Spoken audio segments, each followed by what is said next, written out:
हूँ भाई, आ रही हूँ ना। गेट बजा बजा के काम दर्द कर दिए मेरे। आ गई। हाँ खराब कर रखा है सच्ची। कौन है ऐसे बजा बजा के दिमाग खराब करते? खुलता नहीं है क्या आपसे गेट? तू कहाँ से आ गई इस टाइम? मेरा ना दिमाग बहुत खराब है मम्मी। ओ ना गले में चुन्नी ना चूड़ियां ना कुछ। क्या करके आई है? मुझे नहीं पता क्या। मेरी सुन तो ले बात। मुझे क्या कुछ नहीं जा रही है अंदर? नहीं, एक बात तुझे बताओ। शर्म नहीं आती? तू ऐसे आ रही है पागलों की तरफ। अपना हाल देखा है तूने?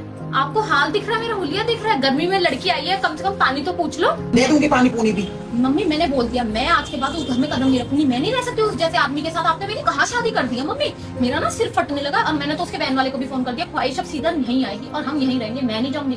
मेरा जो भी सामान है ना इस हफ्ते के अंदर अंदर लेके आना, बस। मुझे नहीं पता, मेरा दिमाग खराब हो इतना गया। बड़ा डिसीजन लेने से पहले तूने मुझसे या पापा से पूछा है? और दूसरी बात, जब तेरी हमने सगाई करी थी तब तो तूने बड़ी गप्पे मारी, तब तो तू घूमने भी चली गई उसके साथ, तब तो तू बड़ी तारीफें करती थी, आदमी बड़ा अच्छा है मेरा। और अब तेरी शादी को कितना टाइम हो गया और उसके बाद कभी शिकायत नहीं मिली? ससुराल बहुत अच्छी है और वन सवल्ले तूने कपड़े पहने, वन सवल्ले तूने ऐसे करी, कोई खाने की कमी नहीं, पहनने की कमी नहीं, कुछ रोक टोक नहीं। ऐसा कैसे अपा मच गया ये हाल करके तू मेरे घर में मुंह उठा के आ गई? मैं भी कह रही कोई रोक टोक नहीं है, कोई मेरे ससुराल में कमी नहीं है, कोई मेरे सास ससुर में कमी नहीं है। मेरे को दिक्कत है बस मेरे आदमी से। क्या दिक्कत है? ना मेरी कोई बात सुनता, जैसे मैं चाहती हूँ वैसे नहीं रहता। वो कोई डमरू नहीं है कि तू डमरू बजाएगी तेरे हिसाब से। मर्द है वो, मर्दों की जिंदगी अपनी होती है थोड़ी सी। तो मम्मी मैं क्या हूँ फिर? मैं उसके क्या कठपुतली हूँ? जब वो कहेगा मैं वैसे करूँ। जो लेडीज होती है उसको थोड़ा बहुत समझौता करना पड़ता है, ऐसे नहीं होता है। मेरे से समझौते नहीं होते। मैं समझौता क्यों करूँ?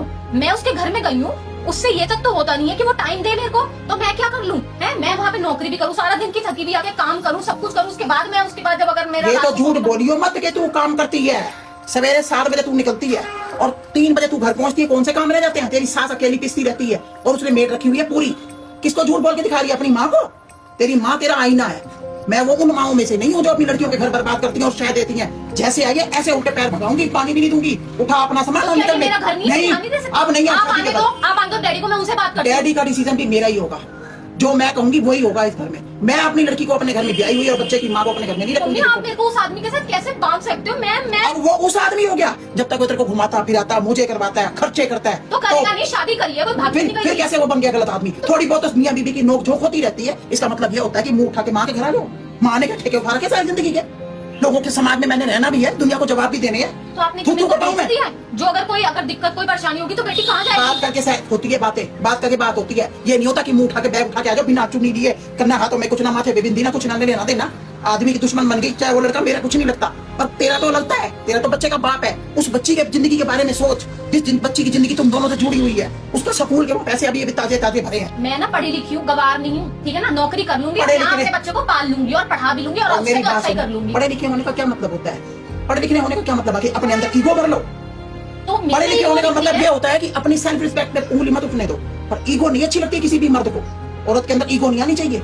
तेरी माँ ने सारी जिंदगी तेरे बाप के साथ काटी है पर मैंने ईगो नहीं करी। हाँ अपनी सेल्फ रिस्पेक्ट पे कभी नहीं क्यों झुकूं? हर बार मैं ही क्यों झुकूं? इसमें झुकना क्या होता है? पति पत्नी एक कमरे में रह रहे हो, वो कभी वो बनाता है, कभी तू बनाती है, कभी तू झुक जा, कभी वो झुक गया, बस।